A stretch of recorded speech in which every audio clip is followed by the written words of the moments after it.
ఎవరు భయ్యా ఈ మణికంఠ? Let's decode Manikanta. నాకేం అర్థమవుతుంది భయ్యా, 2 రోజుల్లో నాకేం అర్థం కాలేదు. బట్ అక్కడ ఎడిటర్ ఎడిట్ చేసి ఎపిసోడ్లో నాకేం చూపించిండో అది నాకు అర్థమైంది. నేను మీకు కొద్దిగా చెప్పాలనుకున్నా.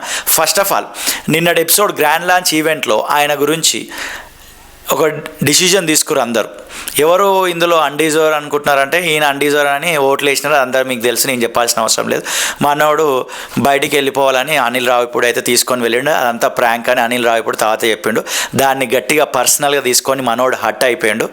అండ్ వన్ కైండ్ ఆఫ్ అన్న కొద్దిగా బాధల్లో ఉన్నట్టుండి లైఫ్లో. 100% చెప్తున్నా, నేను కూడా బాధలో ఉన్నప్పుడు, డిప్రెస్ అయి ఉన్నప్పుడు, వెక్స్ అయిపోయి ఉన్నప్పుడు రకరకాలుగా పిచ్చి పిచ్చిగా మాట్లాడుతూ ఉంటా. సో మణికంఠ కూడా అట్లనే మాట్లాడిండు అయితే అనిపించింది. అండ్ ఇంకొకటి, ఆమెతో ఉన్న కిరాక్ సీతను కూడా చెడగొడుతున్నాను అనిపించింది మణికంఠ. ఊరికనే నువ్వు మాట్లాడాల్సింది నువ్వు మాట్లాడాలి అని ఇంకొక చీఫ్స్కి సంబంధించిన గేమ్ అవుతున్నప్పుడు వాళ్ళు నిఖిల్ అండ్ నైనిక కలిసి డిసిజన్ తీసుకుంటున్న సందర్భంలో కూడా యష్మిని సెలెక్ట్ చేస్తే యష్మి ఎందుకు వీళ్ళు కాదెందుకు అన్నట్టుగా వేరే వాళ్ళని అడగడానికి కొరకు వేరే వాళ్ళని వీళ్ళు ఇన్ఫ్లుయెన్స్ చేస్తూ ఉన్నారు. ఎవరు? మన కిరాక్ సీత ప్లస్ మన మణికంఠ అన్నమాట.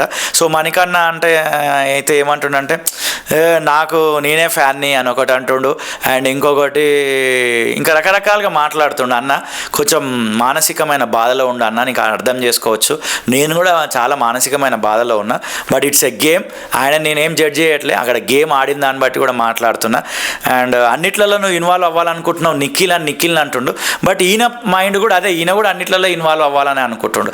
ఆయనకే ఎందుకు గుర్తింపు రావాలి, నిఖిల్కి నాకెందుకు రావద్దని ఈయన కూడా అనుకుంటుండు. బట్ మంచి స్టఫ్ అయితే ఇచ్చేటట్టు ఉన్నాడు. బట్ ఒకటి మాత్రం నిజం, ఫైనల్గా చెప్తున్నా, అట్లా సడన్గా రాగానే పంపించేసే వరకు మైండ్ ఎట్లా తీసుకుంటుంది? చాలా బాధ అవుతుంది, చాలా కోపం వస్తుంది. అది మిక్స్డ్ ఫీలింగ్స్ ఉంటుంది, ఆల్ మిక్స్ ఫ్రూట్ జ్యూస్ లెక్క. కాబట్టి ఆయన ఫీలింగ్ని అర్థం చేసుకోవచ్చు.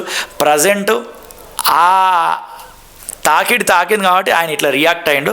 ఇట్స్ ఓకే, దాన్ని యాక్సెప్ట్ చేయొచ్చు. బట్ ఇట్లా ఈ రకంగా ఉన్నది. బట్ ఫ్యూచర్లో కూడా ఇదే రకంగా ఉన్నాడు అనుకోండి, చాలా కష్టమే అన్నతోటి. బట్ కంటెంట్ ఇస్తాడు కాబట్టి బిగ్ బాస్ వాళ్ళు ఉంచుతారు. నాగమణికంఠ గురించి నేను తప్పు చెప్పినో రైట్ చెప్పినో మీరేమనుకుంటున్నారో వీడియో కింద ఖచ్చితంగా కామెంట్ చేయండి.